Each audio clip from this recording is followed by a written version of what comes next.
Hello, everyone. Welcome to Self-Love You. I'm Jenna Ryan, your self-love life coach. And today's topic is going to be about equal relationships. Equal relationships. Or I might call this audio how a codependent really likes unequal relationships. A codependent is a sponge to an unequal relationship, and how important it is that we maintain equal relationships for our own emotional and relational well-being. If you're someone who has a tendency towards codependency, then you may feel that you need to give more in a relationship than is necessary.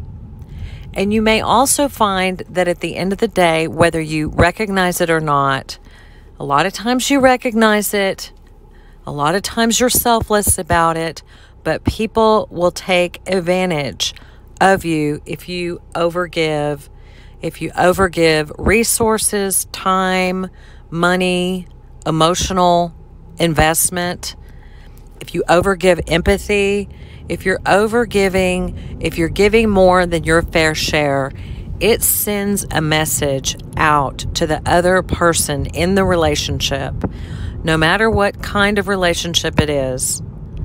It sends a message that you feel unworthy and that you have to do more than your fair share because you don't feel worthy, you don't feel equal. And when you react or behave in such a way that tells people, that gives signals, that gives messages to others that you feel unequal, other people will not respect you.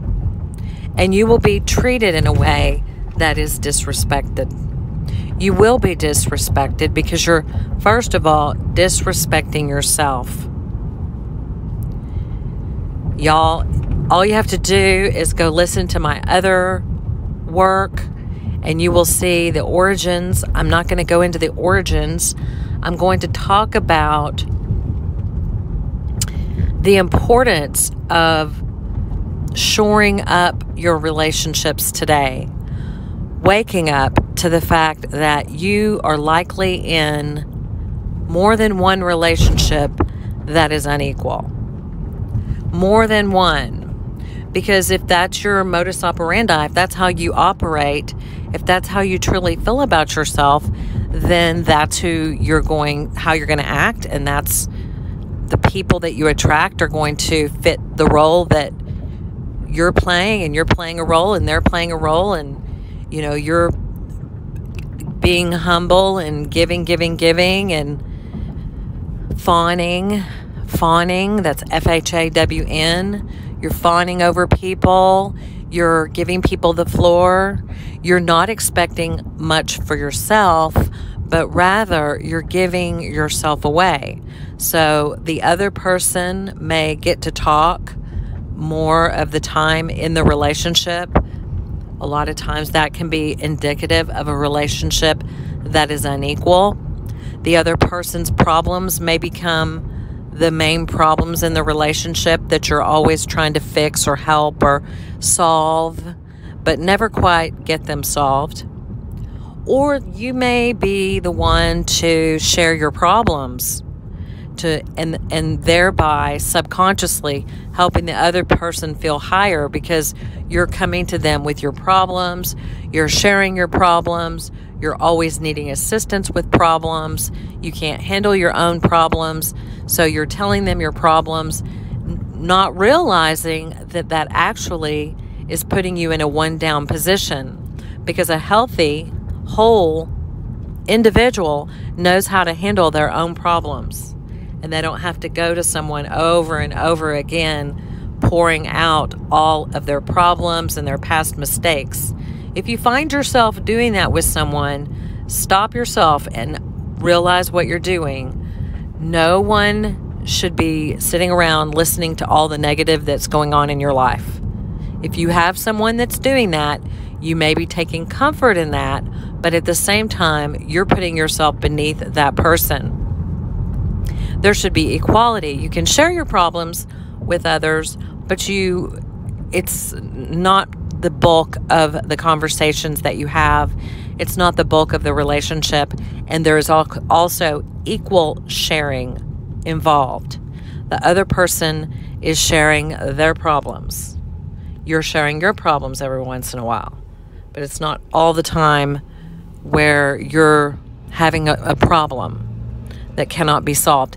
Unless you're talking about working with a life coach or you have a therapist, that's different, totally different scene. Equal relationships. Equal relationships is something you want to strive for. And that means that you feel in your gut seen, heard, and understood when you are with this person for the most part. Everyone has blips in the, ability to be empathetic. So it's not 100% of the time, but the majority of the time you are able to feel seen, heard, and understood. Your feelings are taken into account. You feel free to express your feelings, and your feelings, once expressed, are honored and valued. The other person does not steamroll you or insinuate or require that you hide your feelings, doesn't insinuate or invalidate your feelings, but literally takes your feelings into account. That's a true person. That's an authentic whole person. An authentic whole person, when you bring up something that's bothering you, is not going to say, no, it doesn't bother you. They're not going to say, tough luck, stick it out, suck it up. Someone who cares about you and who is in it to see you, hear you, and understand you, which is something you require and need in order to be fulfilled in your relationships. Someone who is going to see you, hear you, and understand you and make adjustments to help you to feel comfortable when necessary, and, compromise and flexibility. But you always should feel comfortable in bringing up what's going on for you. And that person should, for the most part, respect your boundaries and your feelings, because that is the process of accepting your existence. You're allowing yourself to exist when you put yourself around people that respect your feelings. It may feel more comfortable to be in unequal relationships, especially if that's what your patterns are. And so it's really difficult to transition from someone who has been in a lifetime of unequal relationships, transitioning into more equal relationships, because it feels foreign. You don't have the neurological structure inside to be able to feel comfort and safety when you're being seen, heard, and understood.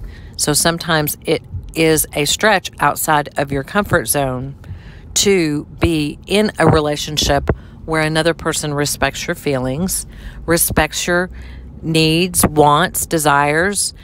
It's not that they're giving you everything you need, you want, and desire. It's not that they are Superwoman or Superman and they're able to always make you happy, but it is that they are able to take your needs, your opinions, your requests into account, and you always feel comfortable to share what's going on within without feeling like you're going to offend them or tick them off or lose them, or that they would abandon you. Because really that's the whole reason why one would put up with an unequal relationship in the first place, is because fear of abandonment. You don't want to be abandoned, and so you're a people pleaser and you just take this one down position in relationships. Well, eventually you can start waking up and start seeing, oh my goodness, this relationship, naturally, I just went one down without even realizing it. It's just a subconscious, it's all about you. It's all about you. And you are drawn to people when you don't realize what's going on. You're drawn to people that are inclined to be narcissistic, inclined to steal all the air out of the room, or inclined to needle you and figure out everything that's wrong with you so that they can use your peril to make themselves feel better. So what you want to do is break away from those patterns. Break away from patterns of being with people who are committed to not seeing you, hearing you, and understanding you, who are committed to deflecting, to dismissing you, disrespecting you, committed to taking from you. There are people out there who literally are keeping score. You're giving, and you feel like you're doing it out of the kindness of your heart, and you really feel good about yourself for being such a giver, for being such a selfless person, and you're actually trying to get some ego boost from how selfless you are and how helpless you are and how this person takes advantage of you, or you just feel like such a wonderful person, but at the end of the day, you don't really feel that great. If you're over giving like that, if you're giving too much, you're giving from a sense of lack because you're not realizing your true value. You're not realizing the fullness of who you are and why you are valuable in any relationship, just being there. Because just showing up, you are one heck of a person. I mean, you're solid gold. You are divine. You are amazing. And you don't have to give too much in order to be liked or to be loved. It's not your job. You may have been doing it your whole life, but that doesn't mean it was always your job. It might mean you need to relearn things and rebuild neural pathways to receiving love, receiving respect, receiving value, people valuing your needs. So a lot of this goes on in the unconscious, and you may not even be aware of it, but it just may be stuff that you've learned along the way, is how to go one down, how to overgive, how to play the martyr, how to feel sorry for yourself because you're always giving, or how to feel like you think you feel good about yourself for giving to someone, and you're in this relationship, and then you wake up one day and you're like, oh my gosh, I've been giving them everything all this time, and the coronavirus came, and suddenly they didn't ask me how I was. And they went into hiding. They went and sheltered in place, and little did I know, I was not one of the ones that they would shelter with. And you've noticed that you've given. But at the end of the day, that person, that entity, whatever, didn't feel the same responsibility or care back towards you. So it's okay to give. It's okay to be generous. I consider myself a very generous person, and I love that aspect of my personality. But I can't just give to people. I have to make sure that you do have to count. You do have to make sure you're not giving more than you're receiving.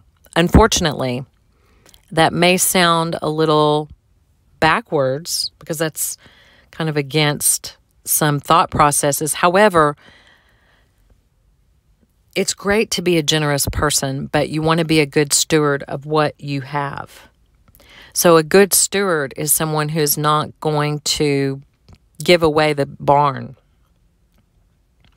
You're not responsible for other adults. You're not responsible for their bills. You're not responsible for their children, or just because they have a handicapped child, it's not your responsibility to take care of them from now on. Everything is not revolving around you. You do not have to hold the world up. It's not your responsibility to make everybody happy, and being generous can be a flaw if it becomes something that at the end of the day, the person that you're giving to is just using you. ultimately. So how do you know, if all this is going on in the subconscious, how do you really know it's happening if it's not conscious? Well, this is where your intuition comes in. And as you begin to heal and as you begin to grow and mature emotionally, and you're able to kind of practice and play with boundaries and begin to set boundaries and begin to become independent, where you're not so worried about abandonment, where you learn that you are okay by yourself without people using you and without giving, that you can actually survive on your own, then you can start to get in touch with your intuition. And your intuition is your guide through life. And that is your internal feelings. I like to think of your feelings as your instrument. You have an instrument, which is you, which is your authentic self. And there's different notes that your feelings are playing at any given time. And once you learn the notes of your heart, because you're paying attention and you're being mindful of your feelings moment by moment, and you're associating the feelings with the correct reality rather than some fantasy, some false reality, some ideal reality, but you're actually able to sit with yourself through negative emotion, and you're able to take action when positive drive comes into play, and you're able to play the instrument of your heart, then you become in tune with your intuition. And when you're in tune with your intuition, you begin to feel when a relationship is off. You can actually feel something inside that says, boom, that's off. It pings. It's like off, off, off. And, for me, for a while on a couple of different scenarios, I would be like, something is off here. I don't even know what it is. It looks fine. I love giving. It feels fine, but something is off. There's something definitely off here, and I don't know what it is. And then for me, that happened for years. And finally, as I began to wake up, become conscious, become aware, become mindful, I realized, oh my gosh, this relationship has been one-sided. So a relationship can seem two-sided, but really is one-sided. And the only way to really know is by setting boundaries and backing off and backing up and stop giving. Because you will find that once you stop giving in certain scenarios, that the relationship crumbles, that you are holding the whole relationship up with your overgiving. So you want to make sure you're not doing that. This has been a very long audio, and I still could say a lot more. But